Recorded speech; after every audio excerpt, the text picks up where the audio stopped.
Is this collusion? Is it collusion? No. What does that even mean? A stubborn guy who eats like a slob. I've had eggs and fruit, and I wanted bacon. You see him eating in the morning. Do you ever see? I have never seen. He's stuffing pancakes in his mouth like this. Donald Trump all bark. Now he's trying to suggest that John Kasich is all bite. And here we are in the teeth of another Super Tuesday, the second to last of this primary season, which means that it is time for...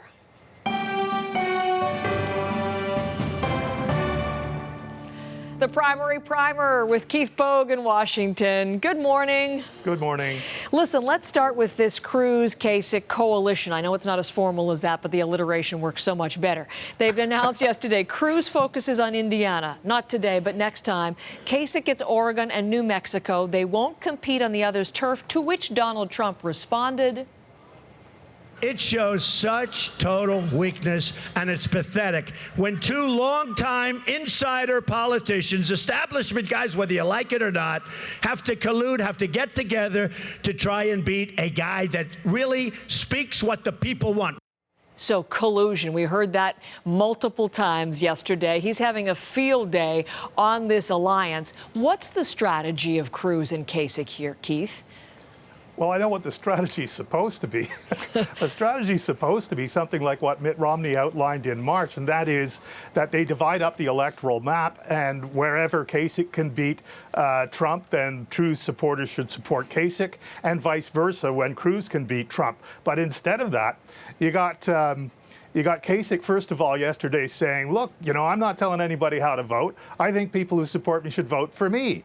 And you had Cruz saying, look, there's going to be a contested convention. That's for sure. Well, if that's for sure, why are they even doing this? So nobody seemed to get on message there except for Donald Trump. Look, before 5 o'clock in the morning yesterday, Donald Trump tweeted that in response to this deal, this was collusion.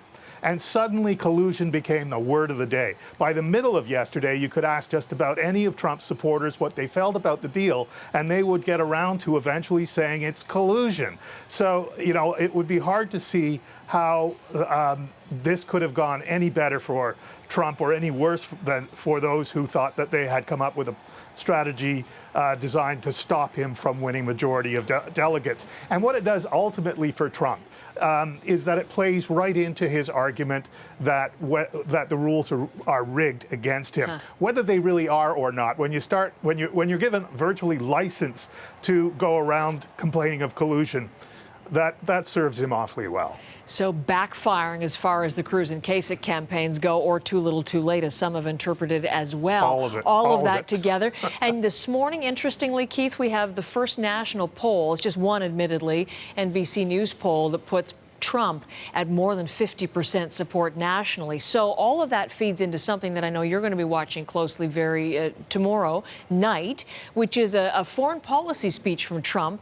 A lot of people say we haven't heard much in the way of substantive policy. So what will you be listening for?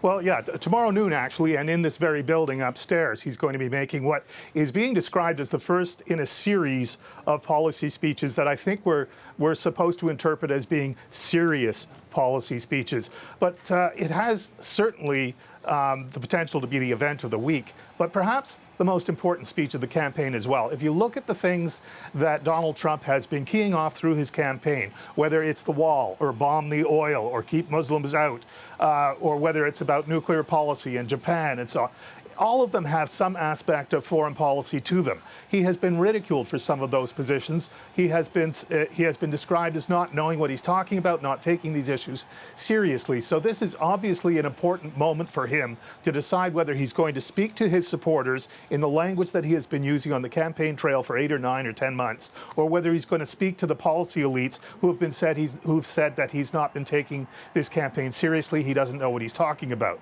That's why it's an important speech. I think he has to play to the latter audience because those are the ones who he has to pivot to when he comes out of the primary season. If he is the nominee and into a general election, he has to be able to he has to be able to explain policies in a way that won't be ridiculed and taken apart by the policy elites. Okay.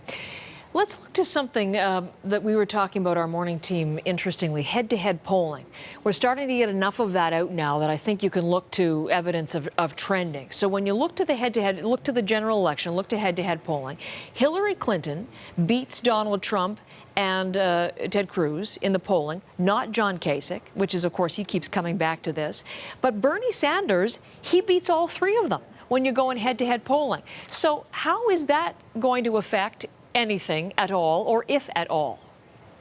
Well, I think some people may start to think more seriously about whether Donald Trump can actually deliver the White House to the Republican Party. But I doubt very much that's going to help John Kasich. This is an argument that he has been making since the beginning, that he's the only candidate on the Republican side who can beat Hillary Clinton. And he's right. The polls have always showed that, but it hasn't done him a shred of good. But on the Democratic side, I think that what you're seeing is an element that Bernie Sanders' campaign has probably not received the same scrutiny as Hillary Clinton's has. Hillary Clinton has been on the national stage for 25, 30 years. Bernie Sanders is relatively new, even though he's been around politics for a while. At least that's the defense the Clinton people say when they see polls like the one that you're describing. It's interesting, though. She's expecting a big night tonight, but we heard from Bernie Sanders that she's going to have to woo his supporters. He's just not going to, direct them to support her if indeed she wins the ultimate nomination. So I don't know if you want to close with some thoughts on that, or maybe how you see his role in forming her platform in an ultimate general election. Well, I heard Hillary Clinton last night on MSNBC saying, she is familiar with the Bernie Sanders role. She's been a loser, and she was more or less directing him on how he should behave henceforth. In other words, she was saying, when it became clear to me, and I was in a tighter race with Barack Obama than Bernie Sanders is with me right now. But when I lost, I declared my support for him. Not only that, I nominated him at the Democratic National Convention. I would sure like to see him do that for me. Keith, wonderful to chat. Thank you very much.